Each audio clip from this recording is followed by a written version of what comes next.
This video is to talk about life, passion, purpose. I hear so many people that say, I am on a mission in this life, and I don't disagree, but I want to talk about what does that mission mean? So if we haven't met before, I'm Connie Jo Holmes. I'm the owner of Be You to Be Full Hypnosis and Coaching, and I know this topic quite well because I help my clients every single day find their purpose, connect with their purpose, understand why it's their purpose, who they're going to become once they reach that purpose, and also how to execute, how to create a plan, and then how to execute on that plan to step into that version of themselves that they want to be. And so I want to share with you, I feel a lot of times when people talk about, I have a purpose in this life, they feel, and not that they're wrong, but I think they envision that it is, whatever that is, is it being famous? Is it, traveling the world, speaking on stages? Is it being a household name? What might it be? But I think a lot of times people think that their mission and their purpose has to be something that is massively huge to what humans would consider massively huge. Now, I know this isn't for everyone, but a lot of people, when you think, I have a mission, I have a purpose, it is to be famous, all right? And I just want to share with you, what if your purpose in life is to be that person who is known as being kind? What if your purpose is for being that soft place to land for your friends? And there's two things I want to say that support this. So how many of you have been, unfortunately, to a funeral and that person was so career focused because they felt that that was their purpose, their mission, and maybe it was to some degree. And they were, balls to the wall as far as, building their corporate career. But yet you went to their funeral and you heard people, you heard the pastor, but you also heard people that stood up and wanted to share stories. They talked about who that person was at their core. They mentioned nothing about their job. They mentioned everything about who that person was. And to me, that is mission. That's purpose. The other thing I want to share with you is I really enjoy, as weird as it might sound, but I really enjoy watching near-death experience videos. There's tons of them on YouTube. And I enjoy them for many reasons, but probably because I have nuggets like this that I'm going to share with you. I remember there was this one lady, she was probably, I don't know, maybe middle-aged if I remember correctly. It doesn't really matter. But you know how they say that, you kind of go through that life review, you have these snapshots of your life and all these types of things.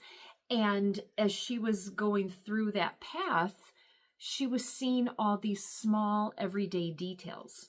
She would see the time that she smiled at that old man at the grocery store. She saw that time that she held the door for that, pregnant mom who had her arms full.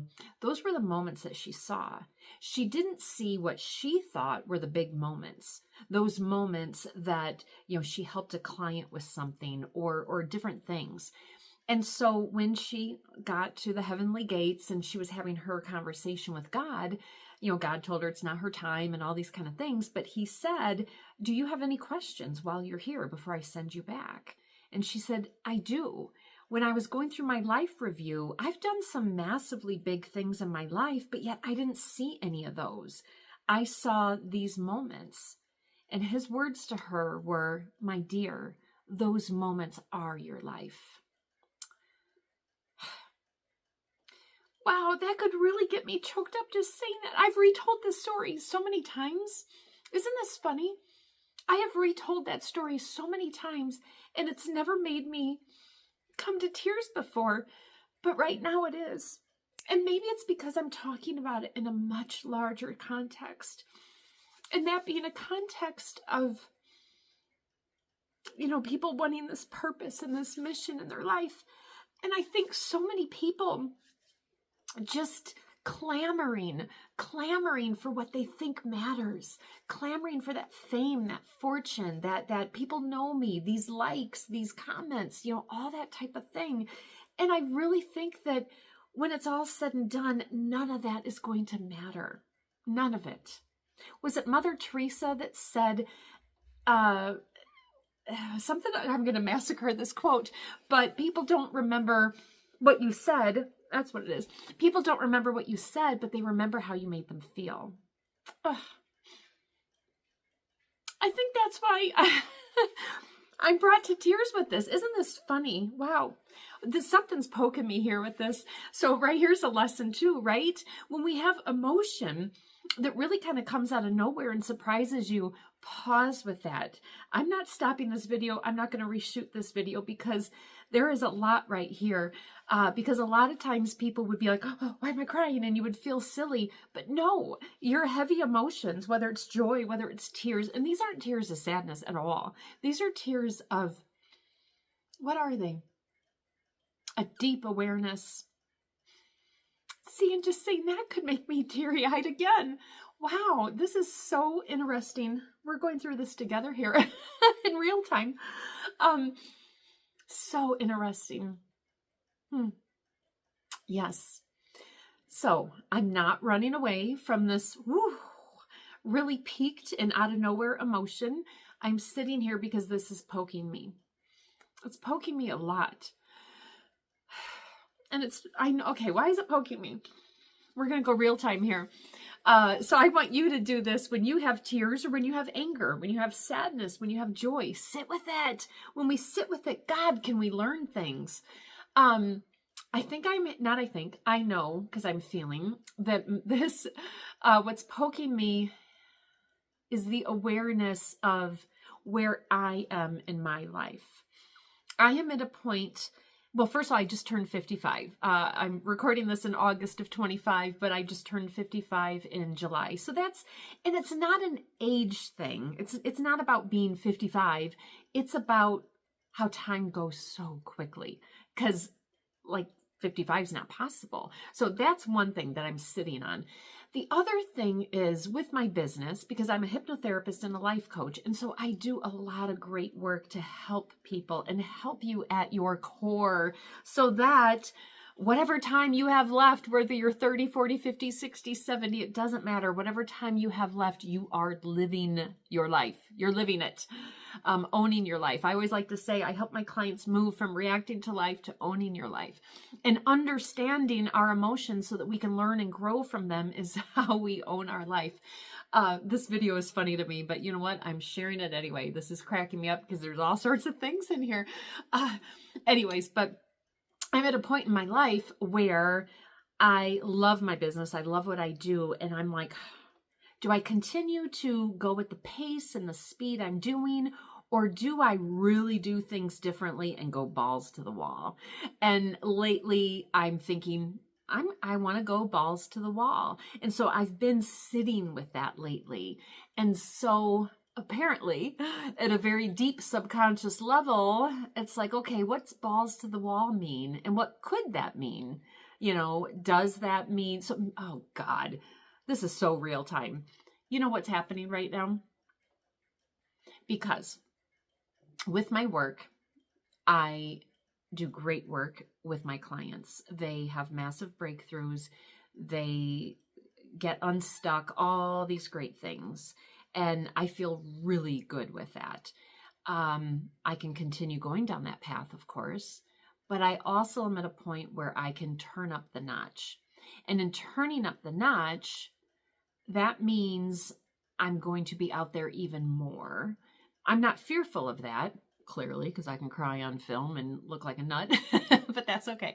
I could go real time here. That's what I should say. But you know what? I am feeling that if I'm really out there and balls to the wall, what might that do to the core of me and the core of how I'm known? And I think that's why this whole thing is poking me, and I'm all over the place, and I acknowledge that, but I also know you're following me because I started this video by talking about a person's passion, purpose, and mission and all of that. And then I shared that near-death experience where that lady was very much aware of it was all those small everyday moments and details that mattered. It wasn't these big aha moments. So that's my awareness right here, right now, to remember my inner purpose. My inner purpose at the end of the day is to help people at their core so they can live their life, own their life exactly as they need and they want to. Yet I'm hearing that I need to stay cautious, that I remember that that is the core of my mission, and I don't get caught up in likes and comments and volume and measurements and metrics that might not really matter. What matters is me helping you, and I'm saying the collective you, whoever's in front of me right now. That is what matters. That's where the everyday small details are at. It's not about publishing, the next great world's novel and being known for that. Is that nice? Sure. Is that what's important? No, it probably isn't. What's important is when someone's sitting in my chair and we're making that connection. Wow, I just gave myself an 11 because it's 11:11 right when I said that. I am giving myself an 11-minute therapy session right here, right now. That is so, God, that's funny to me.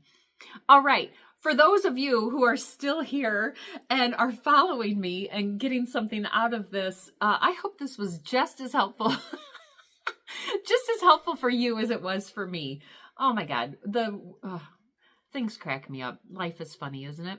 So I feel like I need to close this in some proper way. So how I'm going to close this is, what does owning your life mean to you? And why is that important to you? Get to the core of it. I do this exercise with my clients. It's called the 5 levels deep, where I ask you a question, why do you want this? And then you answer it. Whatever you answered it, I turn that answer into a question. We do that 5 times. Yes, it's hard. One, it's a little hard to reframe their answer into a question sometimes. But then, the more you drill down, the more you're not answering quick. You have to sit with it, but that's the point.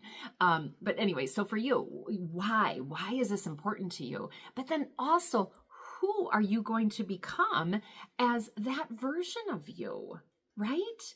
And think about that. Really think about that. Because then now I think this is the part connecting to the near-death experience example that I gave you, is who we're going to become when we're this version of ourselves can simply be just a deeper, richer, and I mean richer at the soul, not money. It can be a deeper, richer, more profound, more connected version of you.